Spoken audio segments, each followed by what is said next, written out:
Today I'm taking with the MAIWO offline cloner. So this is the heart of it. You can see we got a SATA port right there for plugging in a SATA hard drive, and then we got an NVMe port right there for plugging in an M.2 drive. On the side we got a power input, we got some LED indicators, we got a Type-C port, power button, we got our cloning indication, clone button, and then this switch will allow us to decide if we want to go from NVMe to SATA or from SATA to NVMe. So that way you can write from here to here or from here to here. We got our power supply, and it says it's good for 102 to 40 volts, so it's good for international or domestic. It outputs 3 amps at 12 volts. We got a USB cable, that is USB-A to USB-C.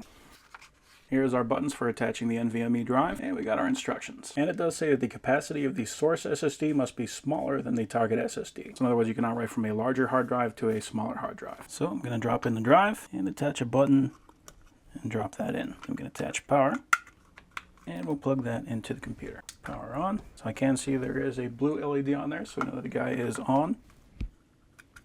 There we go. So if I wanted to read from the NVMe, I have to have the switch in NVMe to SATA. But here, you can see it did pull that up right away, and it is reading those files. So now I'm going to switch from SATA to NVMe, drop in my SATA drive, and we can see from the indicators in the back that that is reading both drives. So we are going SATA to NVMe, so that is going to read from the SATA drive and right to the NVMe. I can press and hold clone,